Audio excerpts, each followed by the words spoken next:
Lalu gimana ya? Kita bisa ya bertahan ya dengan situasi ya. Mungut sampah ini ya. Kayak jadi pemulung ya. Next. Yaitu pertama ya, harus punya portfolio structure yang oke. Next.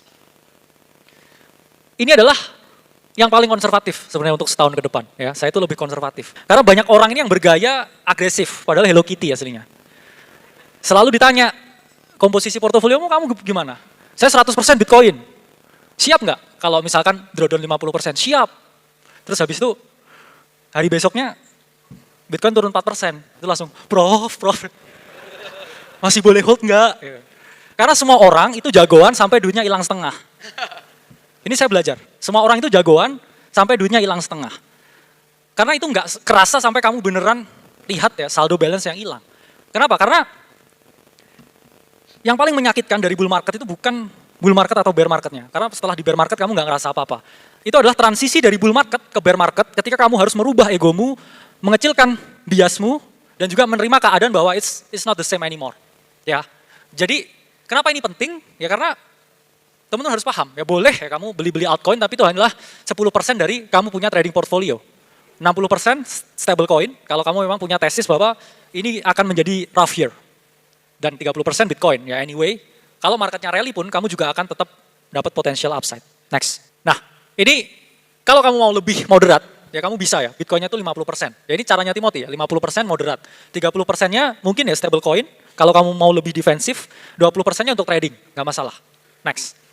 Atau ini yang paling agresif ya, 70% Bitcoin dan juga 30% adalah trading portfolio. Jadi trading portfolio itu kan sifatnya juga liquid, itu bisa jadi USDT ya, USDC kamu, dan sisanya adalah Bitcoin ya.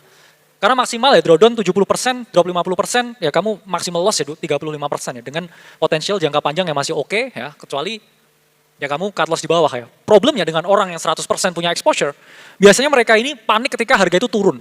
Di atas dia nggak mau jual, tapi ketika di bawah dia jualnya itu semua, karena udah ngerasa capek. Nah biasanya di situ ya market bottoms, dan kamu akan kehilangan banyak sekali momentum ketika ada upside harga. Next.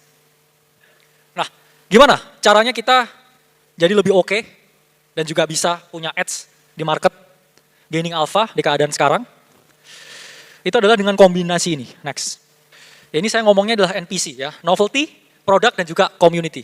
Jadi setiap kali kamu mau beli altcoin apapun, atau trading coin apapun, kamu harus lihat ini, novelty, punya kebaruan nggak projectnya?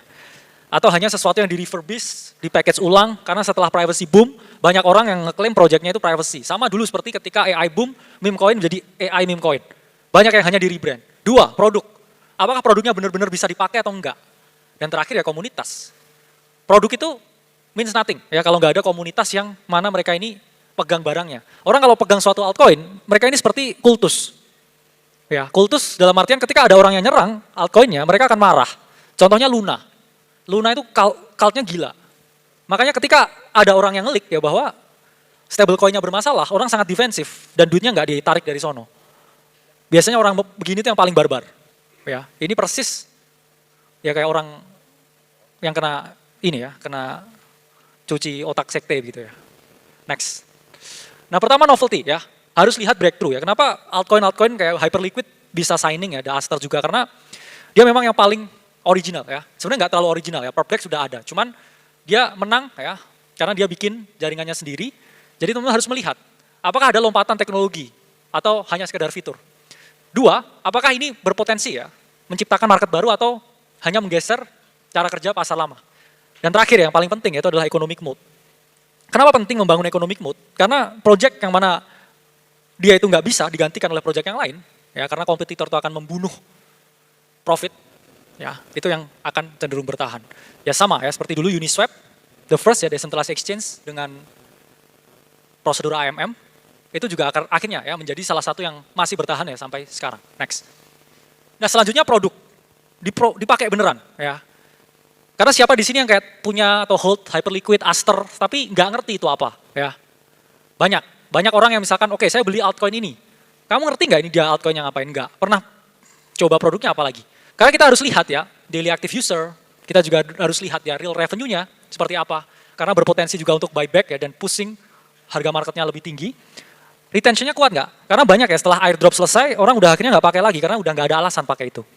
Dan yang terakhir ya monetization-nya profitable atau enggak, sustainable atau enggak. Atau ya sama, hanya ketika ada event tertentu habis itu dia udah went downhill ya. Ini harus dicari. Next. Terakhir ya, community.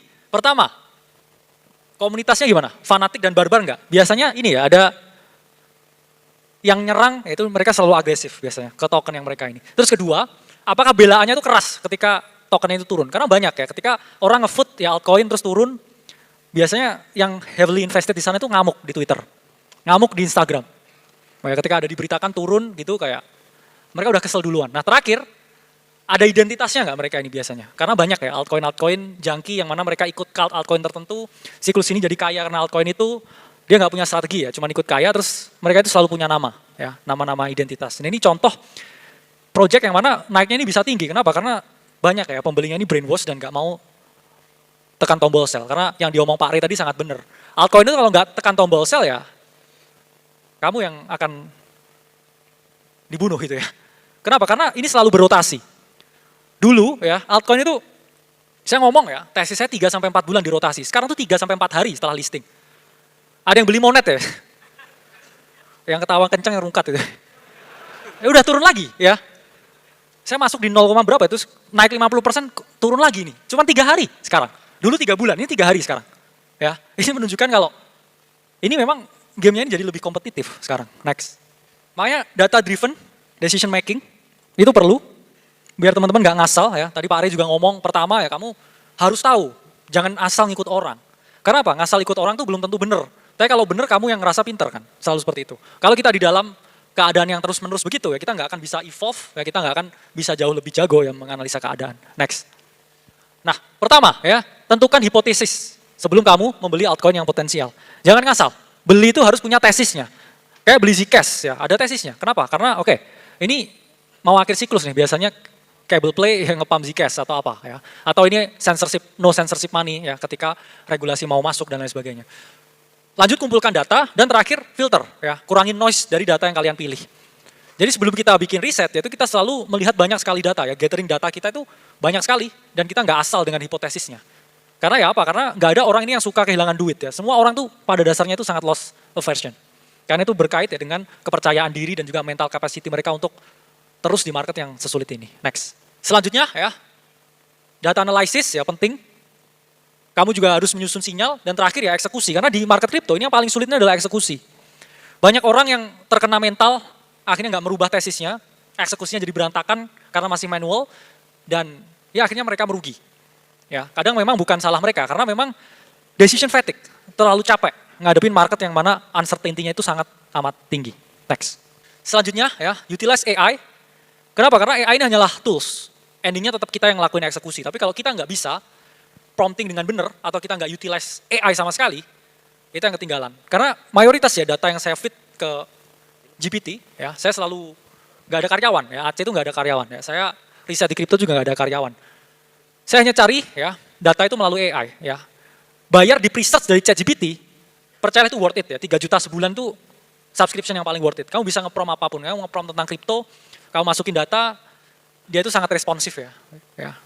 Itu makanya kayak saya bisa nge-prom 5-6 di presearch ya setiap harinya. Terus saya baca ya. Biasanya saya kalau mau OTW pesawat tuh saya nge-prom di presearch 20 ya, terus di pesawat saya bisa baca semuanya. Karena apa? Karena datanya saya nggak perlu kasih, dia udah bisa cari sendiri. Ya. Jadi promosi GPT. Next. Nah, karena teman-teman udah lihat ini ya. Ini novel.ai ya.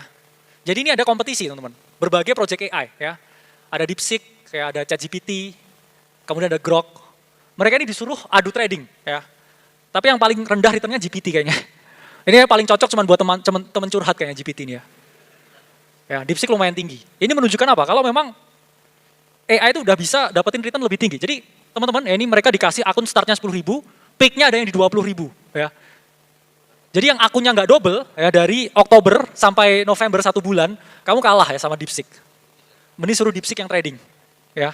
Kenapa? Karena ini menunjukkan kalau memang automation itu harus dilakukan. Ngelawan sistem ya harus pakai sistem yang lebih canggih. Next. Jadi ini ya execution yang kita ngomong ya, data layer kamu bisa pakai AI buat cari data, intelligent layer kamu bisa ya cari sistem untuk bangun strateginya, decision layer ya bahkan dia untuk picking ya altcoin mana yang dibeli, dan terakhir ya eksekusinya pun juga bisa based on AI. Ya, ini yang saya kerjakan sendiri. Next. Dan terakhir, kalau memang kamu bingung ya dengan sisa siklus ini, ya kadang memang nggak ada masalahnya ya buat ngebanci dulu dan juga lihat kondisi. Karena nggak ada yang siap ya dalam artian handle volatility sampai itu terjadi. Karena apa ya, mending kehilangan opportunity ya daripada kehilangan money. Karena capital preservation itu kunci ya. Kenapa saya masih di sini sekarang, karena saya dari dulu orangnya tuh nggak mau kalah sebenarnya ya. Jadi kalau kayak Timothy ini maunya kan menang, kalau saya ini nggak mau kalah. Saya nggak apa-apa nggak menang, cuman saya jangan kalah. Karena ketika saya kalah ya mental health saya ini terganggu ya, beneran. Saya nggak mau kalah ya. Karena ketika kalah itu akan membawa saya ke multiple bad decisions. Yang mana berpengaruh ke hidup saya pribadi.